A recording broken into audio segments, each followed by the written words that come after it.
السلام علیکم ناظرین، آپ دیکھ رہے ہیں قرآن و حدیث میڈیا میں ہوں محمد اویس قاری رضوان حفظہ اللہ تعالیٰ ہمارے ساتھ موجود ہیں۔ آج ہم ان سے کویشچن کریں گے۔ السلام علیکم سر۔ وعلیکم السلام۔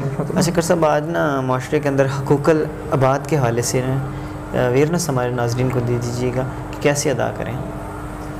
الحمدللہ وحدہ والصلاة والسلام علی من لا نبی بعدہ وبعد، فاعوذ باللہ السمیع العلیم من الشیطان الرجیم، بسم اللہ الرحمن الرحیم۔ نبی علیہ الصلوۃ والسلام اپنے اصحاب کو بار بار حقوق العباد کے متعلق بتلایا کرتے، سمجھایا کرتے ہیں۔ آپ کی اصحاب کو جو تربیت تھی وہ معاشرے کو سدھارنے کے بارے میں ہوتی تھی کہ کسی طریقے سے معاشرے کے اندر امن پیدا ہو، سکون پیدا ہو۔ جب بھی آپ دیکھیں کسی کے بھی حقوق کو پامال کیا جائے، کسی کو کسی کا حق نہ دیا جائے تو اس وقت معاشرے کے اندر امن خراب ہو جاتا ہے۔ لازمی طور پہ ایسا ہوگا کہ اس معاشرے کا امن خراب ہوگا۔ اللہ، آپ دیکھیں کہ اگر جائیداد کا معاملہ آ جائے، پیسے روپے کا معاملہ آ جائے، لین دین کا معاملہ آ جائے، کسی معاملے کے اندر بھی اگر حق والے کو حق نہ دیا جائے تو وہ اپنے حق لینے کے لیے دوسرے آدمی کو متنبع کرے گا، بار بار اسے سمجھائے گا کہ میرا یہ حق مجھے دے۔ جب وہ آدمی حق نہیں دے گا تو پھر معاملہ خراب ہوگا۔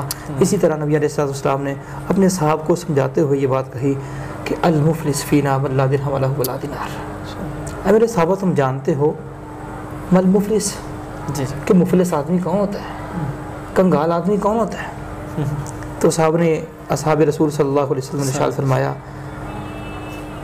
کہ ہمارے نزدیک مفلس آدمی وہ ہوتا ہے، المفلس فینا من لا درہم لہ ولا دینار، کہ پیارے حبیب صلی اللہ علیہ وسلم جی ہمارے نزدیک مفلس آدمی وہ ہوتا ہے جس کے پاس درہم و دینار نہ ہو، پیسہ روپیہ نہ ہو۔ نبی علیہ الصلوۃ والسلام ارشاد فرماتے ہیں، اے میرے صاحب ٹھیک ہے تمہارے نزدیک یہ بات ہوگی، لیکن یہ بات یاد رکھیں، ان المفلس یأتی یوم القیامہ، بے شک میری امت کا مفلس ترین آدمی قیامت کے دن وہ ہوگا جس کے پاس نیکیوں کے انبار ہوں گے۔ اللہ، بہت اس کے پاس نیکی ہیں، اقام الصلاۃ و ایتاء الزکاۃ والحج وصوم رمضان۔ نبی علیہ السلام نے ارشاد فرمایا کہ اس کے پاس حج کی نیکیاں بھی ہوں گی، اس کے پاس روزے کی نیکیاں بھی ہوں گی، اس کے پاس نماز کی نیکیاں بھی ہوں گی۔ اس کے باوجود کیا ہوگا کہ وہ آدمی مفلس ہے، وہ آدمی مفلس ہے۔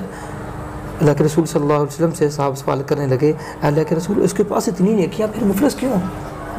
آپ نے فرمایا کہ دنیا کے اندر رہتے ہوئے اس انسان نے دوسروں کے حقوق کو پامال کیا ہوگا، اللہ، دوسروں کے حقوق کو پامال کیا ہوگا، حق والے کو حق نہیں دیا ہوگا، ظلم و ستم کیا ہوگا۔ ایک آدمی آئے گا، نبی علیہ السلام ارشاد فرماتے ہیں اللہ کی عدالت لگی ہے، اللہ کی عدالت لگی ہے۔ ایک آدمی اس کے بارے میں جنت کا فیصلہ ہونے والا ہے۔ ایک آدمی آتا ہے اللہ سے آ کر کے کہتا ہے، اے اللہ قد شتم ھذا، اس بدبخت انسان نے دنیا میں رہتے ہوئے مجھے گالیاں دی تھی۔ وقذف ھذا، دوسرا آئے گا، اے اللہ اس نے میرے اوپر تہمت لگائی تھی۔ وقذف ھذا واکل مال ھذا وسفک دم ھذا، اللہ اس انسان نے میرا ناحق خون بہا دیا تھا، اللہ میرا ناحق خون بہا دیا تھا۔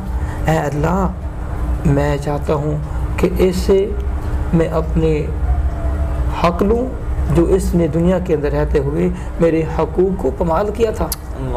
اے اللہ مجھے سے حق لے کر دے۔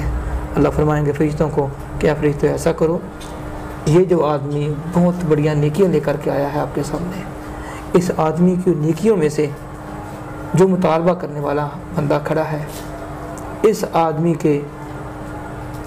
آدمی سے نیکیاں لے کر اس آدمی کو دے دی جائے جس کا دنیا کے میں رہتے ہوئے اس نے حق پامال کیا تھا۔